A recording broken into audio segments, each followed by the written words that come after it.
Karoline Leavitt stepped into the showroom, her eyes set on the luxurious azure coupe. The salesman, Blake Thompson, gave her a once-over, his lips curling into a sneer. With a condescending chuckle, he gestured toward the exit. "This isn't the place for MAGA folks like you." Karoline's jaw tightened, but she didn't take the bait. Instead, she turned on her heel and left, her expression resolute. The next morning, a fiery red Rolls-Royce Phantom glided to a stop in front of the dealership. As the back door swung open, Blake's smirk vanished, replaced by wide-eyed shock. He never saw this coming. Nicholas Rio, Karoline's husband, stepped out, his gaze locked on Blake, ready for a confrontation. But before we dive into the rest of the story, comment where you're watching from and don't forget to subscribe so you won't miss the latest updates. Karoline Leavitt, at just 27, had already made history as the youngest White House press secretary under the Trump administration. After a long day navigating the political battlefield, she arrived at Capital Luxury Motors in Washington, D.C., dressed in a crisp white button-up, tailored black dress pants, and low heels.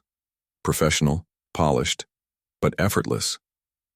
Around her neck, a subtle MAGA necklace quietly signaled her stance. She wasn't here for just any car. The Azure Coupe wasn't just a mode of transportation, it was a statement. Priced at $285,000, the midnight blue masterpiece was powerful and refined, the perfect choice for a woman who faced relentless media scrutiny and still stood tall. As she stepped inside, the scent of new leather and expensive cologne filled the air. Bright LED lights reflected off gleaming Ferraris, Bentleys, and Porsches, all meticulously arranged to dazzle DC's elite. But beneath the showroom's luxury facade lay a staff whose loyalty leaned left, and their distaste for conservative figures was barely concealed. "Hello, ma'am. How can I assist you?"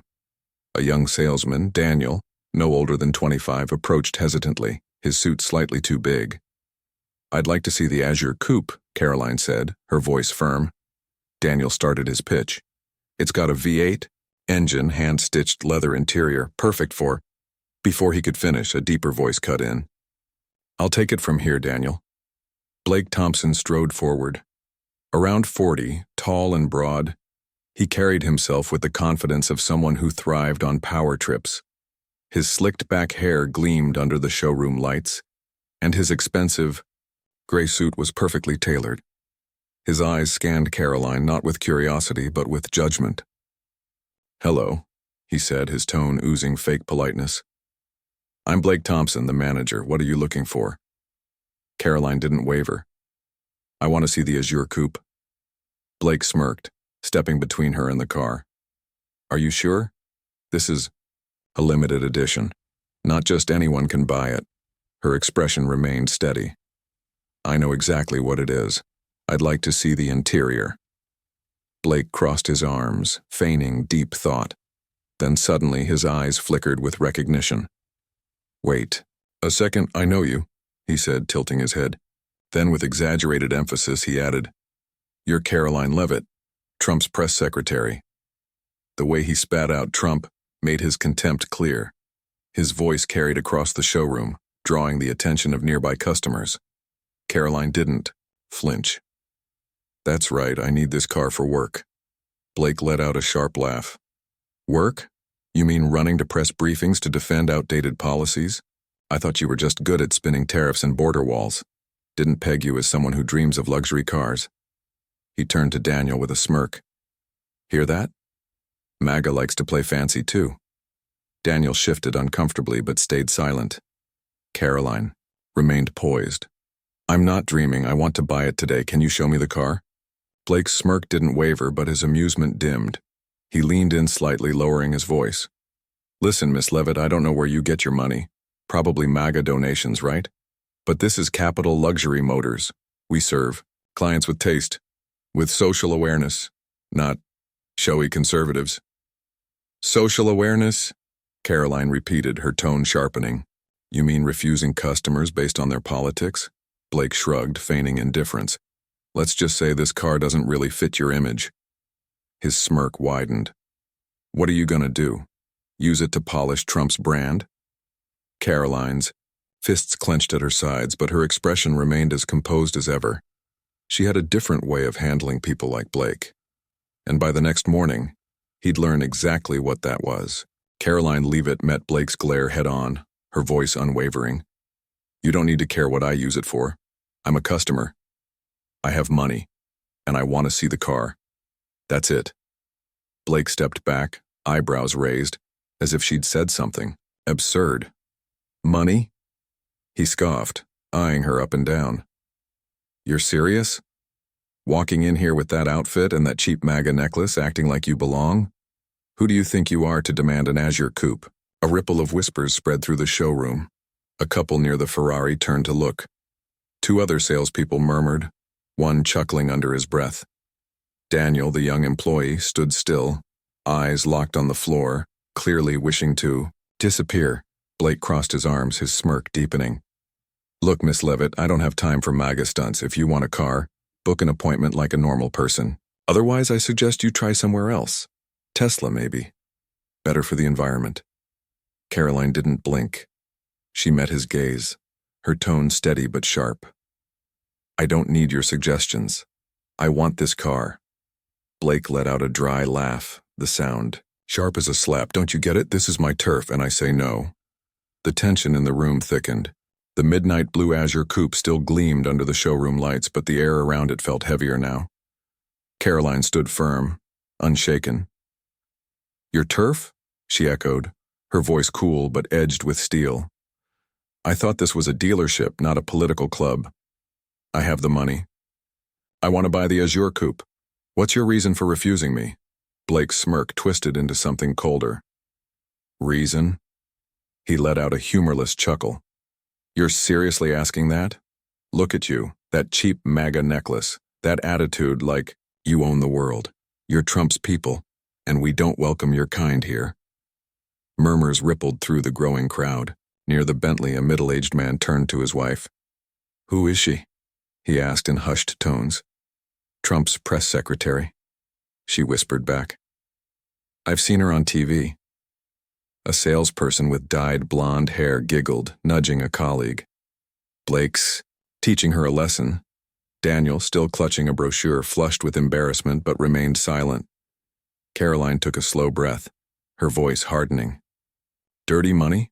She repeated, her gaze steady. You're talking about what I earn from my job, representing millions of Americans? By not serving me, you're insulting them. Blake shrugged theatrically, then turned to the crowd. Listen up, everyone, he boomed, his voice carrying across the showroom like a performer taking center stage.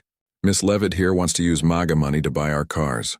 I bet she'd slap a Trump flag on it and parade around D.C. Do we need customers like that? A few laughs broke out. The man near the Bentley nodded approvingly. His wife covered her mouth as she giggled, but not everyone agreed. An older woman in a gray sweater frowned. She just wants to buy a car. What's wrong with that? Blake ignored her. He turned back to Karoline, smirking as he pointed at the glass doors. You heard them. This isn't your place. I don't care if you're the press secretary or whatever. Get out. A tense silence settled over the room. Karoline remained still, absorbing the weight of the stares around her. She knew she could call a lawyer. Turn this into a lawsuit. But not now. Fine, she said finally, her voice low but clear, each word carrying the weight of a warning. You want me gone? I'll go. But this isn't over. She turned without another word, heels clicking steadily against the marble floor. Behind her, Blake let out a loud, mocking laugh. Say hi to Trump for me. Maybe get an electric car. It's more modern. More laughter followed. Karoline didn't stop, didn't look back. But as she pushed through the glass doors, she was already thinking about what came next. Because this wasn't over. Not by a long shot. Daniel bowed his head, muttering, This isn't right, as Karoline pushed open the door. Sunlight streamed in, casting a glow around her small but unwavering silhouette. Her hand gripped her phone, lips pressed into a firm line. Blake thought. He'd won, that he had just put a MAGA supporter in her place. But what he didn't realize was that Karoline wasn't leaving defeated. She was leaving with a plan, The glass door swung shut behind her, the soft chime ringing like a period on the scene that had just unfolded. But this wasn't the end. Inside, the showroom buzzed with whispers as Blake strutted back to his desk, reveling in his performance. Karoline walked to her car, an aging silver Toyota Camry, its paint faded from years under the sun. She slid into the driver's seat, gripping the wheel as she stared ahead. The late afternoon light dimmed outside Capital Luxury Motors, but inside her, a quiet fire smoldered. Blake's mocking voice still echoed in her mind. Get an electric car. It's more modern. She took a steady breath, then reached for her phone, pulling it from her black dress pants. With practiced precision, she scrolled through her contacts and pressed call. The line rang twice before a deep, slightly raspy voice answered. Karoline, you okay? Nicholas, she said, her voice low but steady. I just got kicked out of a dealership in D.C. There was a pause. She pictured him in his home office. Salt and pepper hair slightly tousled, dark brown eyes narrowing. Nicholas Rio, 59. Once homeless, now a self-made real estate mogul. A man slow to anger, but when it came to her, his patience wore thin. Kicked out? His voice dropped, edged with steel. Who dared do that to you? Karoline started the car, the engine humming softly as she pulled out of the lot.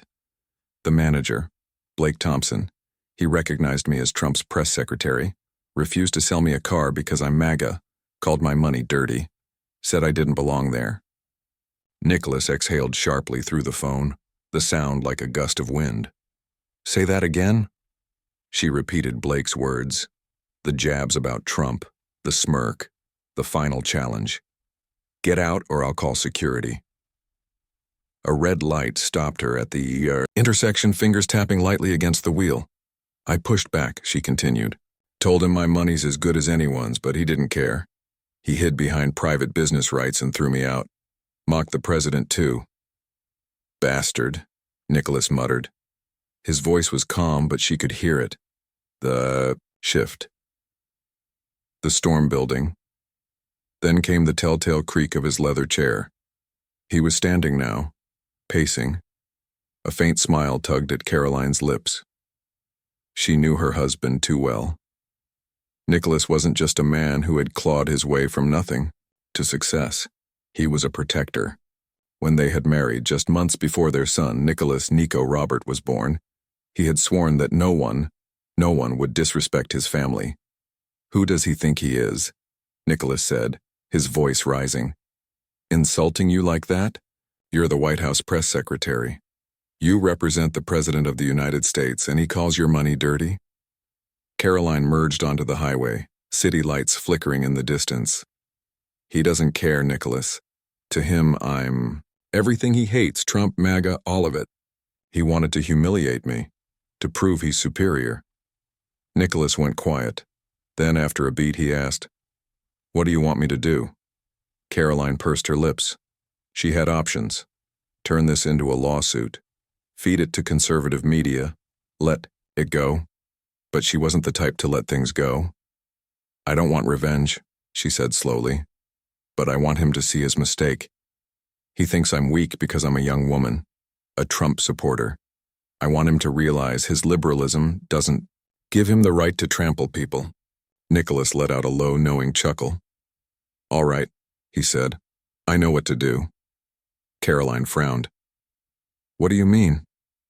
Just head home, he replied, his tone firm. Tomorrow I'll go there. She heard him moving, maybe toward the garage where his Rolls-Royce Phantom, a deep red reminiscent of MAGA, sat waiting. Nicholas, she warned, don't overdo it. He smirked. She could hear it through the phone. Overdo it? He echoed, his voice tinged with mischief. I just want to show him how wrong he was to mess with my wife. A soft laugh escaped her, the first since she'd left the dealership. All right, she said, but I want to hear all the details later. Don't worry, Nicholas assured her. I'll tell you everything. Now go home. Nico is waiting. Karoline smiled. Blake Thompson thought he had won today. He had no idea what was coming. Karoline Leavitt drove her aging silver Toyota Camry through D.C.'s suburban streets, its headlights sweeping over quiet roads. The faint hum of the engine blended with her thoughts, replaying her conversation with Nicholas. Tomorrow, I'll go there. He won't forget that day. His voice had been brimming with quiet resolve. She brushed her fingers over the MAGA necklace resting against her collarbone, a small, familiar weight. Blake Thompson had humiliated her in front of the entire Capital Luxury Motors showroom, not just because she was Trump's press secretary, but because he had decided she didn't belong. Nicholas wanted to strike back, and when he made up his, mind, there was no stopping him. She turned onto the road leading home, their two-story suburban villa nestled among the trees. Modest compared to the multi-million-dollar properties Nicholas owned in New Hampshire, but private, secure. The garage door hummed open, and as she parked inside, the warm glow from the living room filtered through the curtains. Inside, Karoline kicked off her heels and spotted Nicholas in his office, seated in a leather chair, a glass of whiskey in hand. His eyes, dark and sharp, were locked onto his phone. He wore a simple gray shirt, his salt and pepper hair slightly tousled, a sign of a long day managing Rio Enterprises. Blueprints and real estate documents littered his desk. He looked up the moment he heard her. "You're back," he said, standing. His deep brown eyes flickered with concern and something else. Anger. "Nico's asleep upstairs. You okay?" Karoline sank onto the sofa across from him. "I'm fine," she said. "But I'm still thinking about the dealership. Blake didn't just refuse to sell me a car. He wanted to humiliate me, to prove his liberal ideals were superior." Nicholas's grip tightened around his glass, knuckles whitening. "He thinks he's nobler than you because he hates Trump?" He set the glass down, his voice dropping. "I'm not letting this slide easily." Karoline tilted her head, watching him. "I told you, I don't want revenge. I want him to see his mistake, not be ruined." Nicholas chuckled, that familiar, mischievous smile playing at his lips, the same one she'd seen the day he proposed in New Hampshire.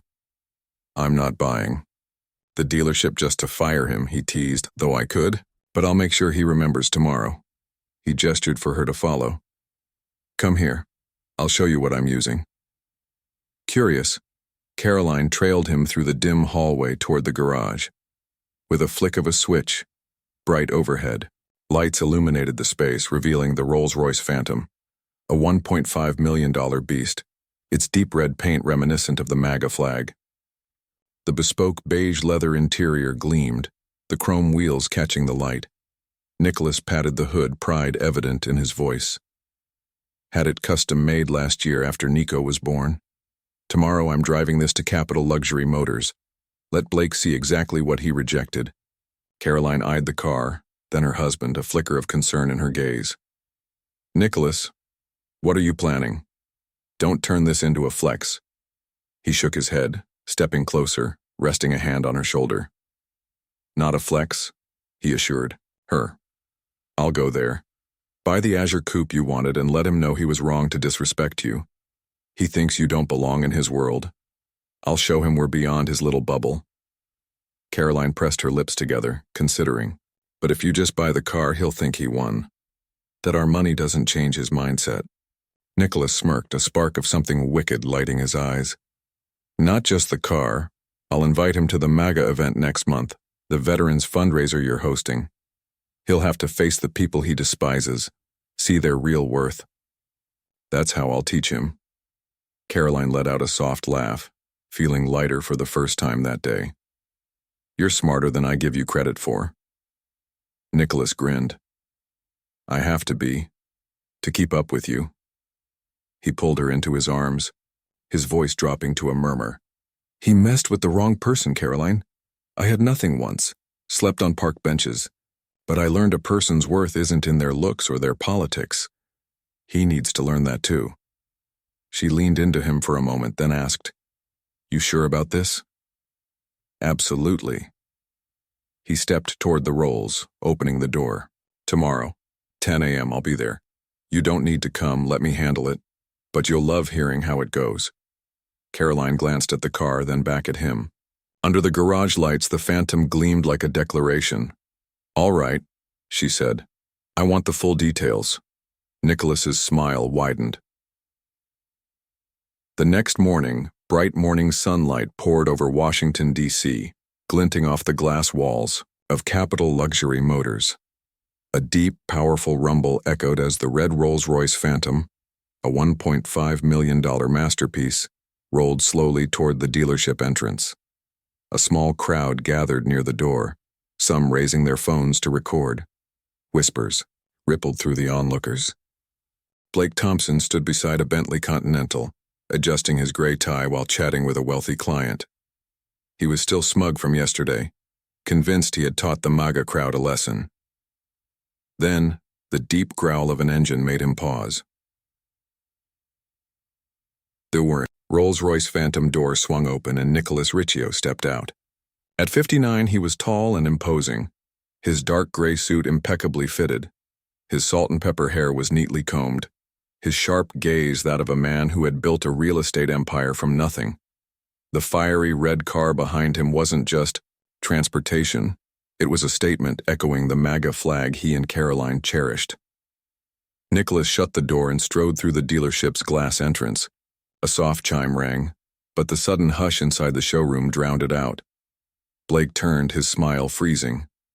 Customers and staff had stopped talking, eyes locked on the man who had just entered.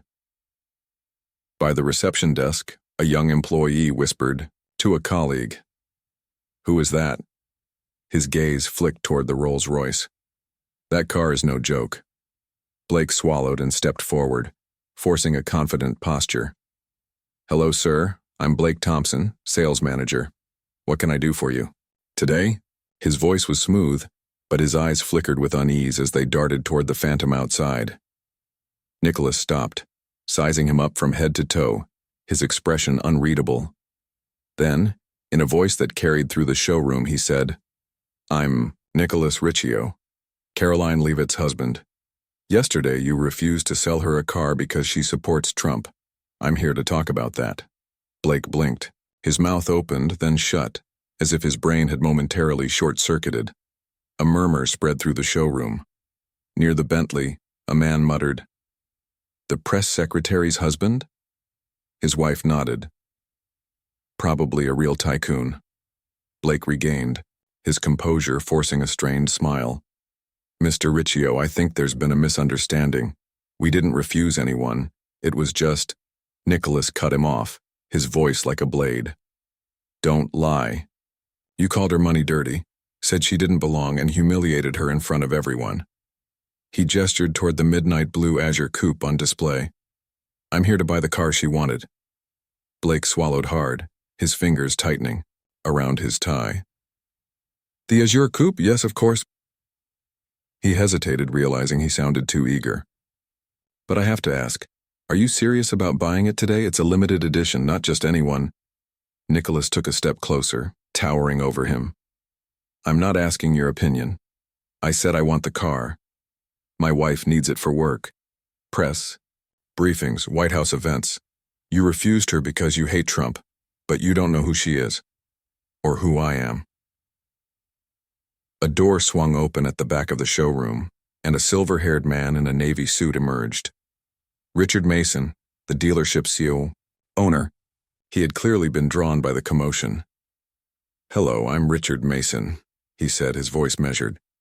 "Is there a problem here?" Nicholas didn't look away from Blake. His tone remained steady. "The problem is that your manager insulted my wife, Karoline Leavitt, White House press secretary. He refused to sell her a car over politics, humiliated her in front of your customers. I'm here to fix that." Blake's composure cracked. He opened his mouth, grasping for damage control. "Mr. Riccio, I didn't mean to offend anyone. We just prioritize socially conscious clients." Nicholas turned, his glare piercing. "Socially conscious? You think kicking out a woman who represents millions of Americans is noble?" His voice was low and cold. "You know nothing about her. Karoline worked with Trump from an internship, ran for Congress, and now she's the youngest press secretary in history." He exhaled sharply. "And you?" You're just a car salesman playing judge. Richard raised a hand in a calming gesture. Mr. Riccio, I sincerely apologize for this misunderstanding. We don't want to lose customers. If you want the Azure Coupe, I'll handle it personally. Nicholas nodded, but his gaze remained fixed on Blake. Good. I want the paperwork done today, but I'm not finished with him. Blake paled as Nicholas pointed at him. You thought you won by kicking her out, Nicholas said quietly. You'll see the consequences. Blake took a step back, his voice shaky. Consequences? What are you going to do? Nicholas smirked, his smile devoid of warmth. I'm not here to ruin you, but you're going to learn that your liberalism doesn't give you the right to disrespect people. He turned to Richard. Get the car ready. Now. The showroom was silent. The only sound was Blake Thompson's ragged breathing, and outside, gleaming under the glass, the deep red Rolls-Royce Phantom waited. The showroom doors still drew stares from the crowd outside, but inside all focus was on the standoff. Richard Mason, the owner, wiped sweat from his brow with his navy suit sleeve, struggling to keep his voice steady. Mr. Riccio, we'll get the Azure sorted right away. I sincerely apologize for what happened yesterday with Ms. Leavitt. Nicholas nodded, his cold gaze locked on Blake. Good. I want the paperwork done today. My wife needs the car for work. Press briefings, White House events. She doesn't have time for petty ideological games. He stepped toward the midnight blue Azure Coupe on its pedestal, running a hand along its hood, then turned back to Blake. But I'm not just here to buy a car.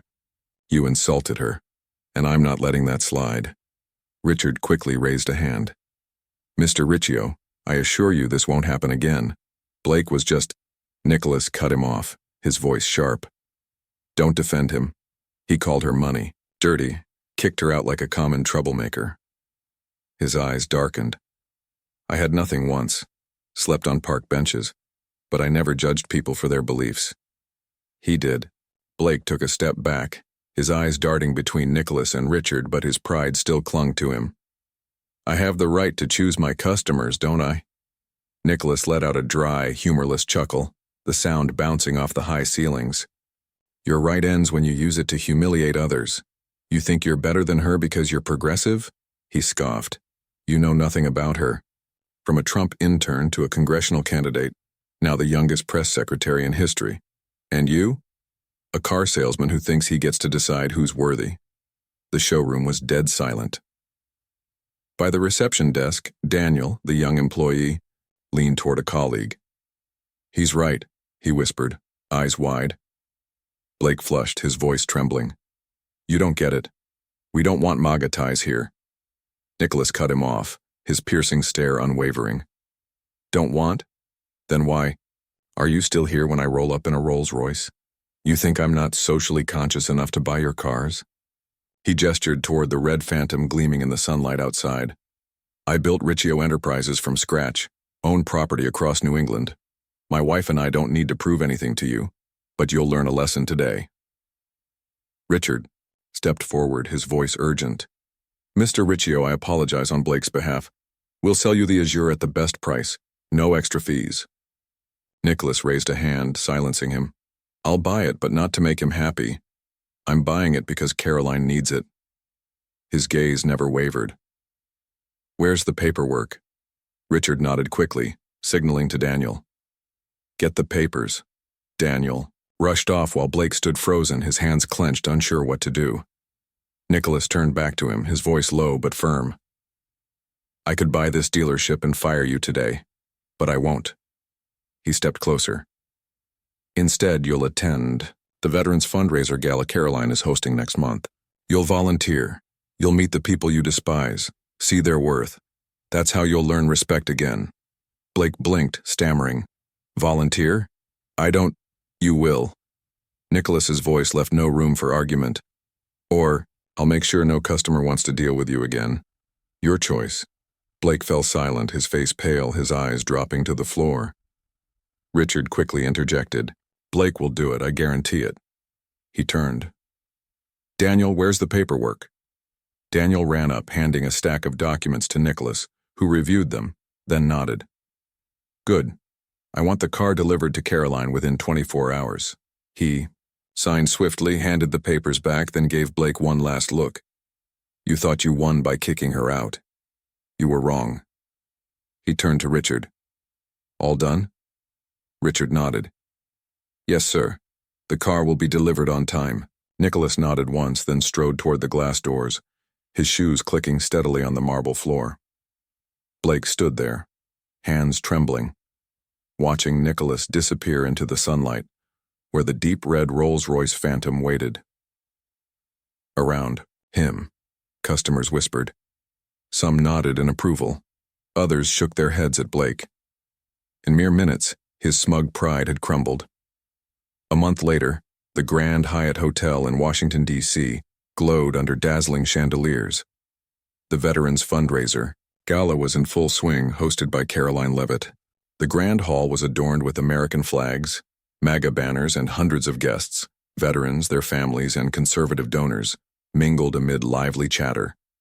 Tables brimmed with food, a band played patriotic tunes, and the air buzzed with pride.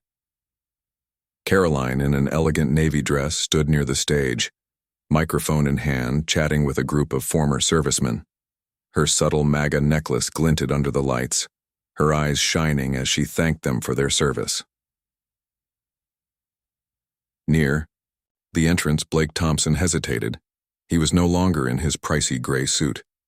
Instead, he wore a simple black polo with a volunteer badge. Pushing a wheelchair for a young veteran, his gaze flicked toward the stage. Karoline glanced his way, met his eyes for a brief moment, then smiled and returned to her conversation. Blake exhaled and kept moving forward. Blake leaned down, listening, as Tom, a veteran who had lost a leg in combat, directed him toward the buffet. I'll grab you some water, Blake said softly, his voice lacking the smugness of a month ago. In its place was something quieter, maybe even uncertain. Nicholas Riccio had forced him into this gala. Weeks of working alongside the very people he once scorned had shifted something in him. From across the room, Karoline stepped off the stage, catching sight of Blake. Her heels tapped evenly against the polished floor as she approached, a faint, knowing smile on her lips. Blake, she called, her tone calm but laced with dry humor. Didn't think you'd actually show up. Blake paused, gripping the wheelchair handles a little tighter.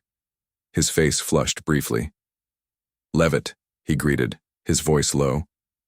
Your husband didn't give me much choice, said if I didn't, I'd have no customers left. She nodded, glancing down at Tom, who grinned up at her. Thanks for being here today, Tom, she said warmly, then turned her attention back to Blake. So, how's it feel working with these people? Is it what you thought? Blake hesitated, his gaze dropping before he exhaled. No, he admitted. I used to think MAGA was all showy, clueless types, but after a few weeks here, after meeting people like Tom, I was wrong. They're not the enemy I imagined. Karoline crossed her arms, her gaze sharp but not unkind. You were wrong to judge me by my politics too, she said. You called my money dirty, kicked me out of the dealership because I support Trump. But a person's worth isn't in their politics. It's in how they treat others. Blake nodded slowly. His voice was quieter now. I know. He hesitated before meeting her eyes. I apologized to Mr. Riccio when the car was delivered. But now, I want to say it to you, directly. I was wrong, Ms. Leavitt. There's no excuse for how I treated you. For the first time, her smile held no trace of sarcasm. No need for excuses, she said. Just knowing you've learned something, that's enough. Tom chimed in, grinning. Blake's not bad, Ms. Leavitt. He helped me shoot hoops yesterday. Still pretty clumsy, though. Blake let out a laugh, his first since arriving at the gala. His eyes brightened. I'm learning, he admitted. Tom's a tough coach. A deep voice cut in from behind. Nicholas Riccio, dressed in a sharp black suit, hands casually in his pockets, he placed a hand on Karoline's shoulder, regarding Blake with a look far less cold than the one at the dealership. Seeing you work here, Nicholas said, I've got to admit, you're trying. He glanced at Karoline, then back at Blake. So, is this gala what you thought MAGA was about? Blake shook his head. No, sir. I thought it'd be all flash. But now I see it's about community, about people like Tom. Nicholas nodded approvingly. Good. I had nothing once, Blake. Slept on the streets. Penniless. But I learned. Worth isn't in looks or beliefs, it's in actions. His gaze sharpened. You were wrong to disrespect Karoline, but you're making it right. I respect that. He paused, then added, My company needs some new cars.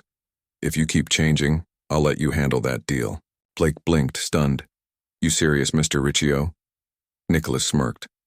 I don't joke about business, but it's up to you. Karoline cut in, smirking. The Azure's serving me well. Delivered on time, no issues, but next time, don't let politics get in the way of your job, Blake. Blake nodded, his voice steady. I won't. Thank you, Ms. Leavitt. Mr. Riccio. The gala rolled on, with laughter and music. Blake wheeled Tom back to the buffet, his demeanor noticeably softer. Karoline and Nicholas lingered, watching. Think he's really changed? She asked. Nicholas chuckled. Maybe. But if not, he smirked, leaning down slightly. I'll make him remember you're the most important thing to me. She smiled, leaning into him. I know. The bigger picture. The story of Karoline Leavitt and Nicholas Riccio at Capital Luxury Motors reflects the deep political and social divides in America today. In 2025, Karoline, a White House press secretary, was denied service at a dealership, simply for being a conservative. Blake Thompson, like many progressives today, saw himself as morally superior yet fell into the very intolerance he claimed to oppose.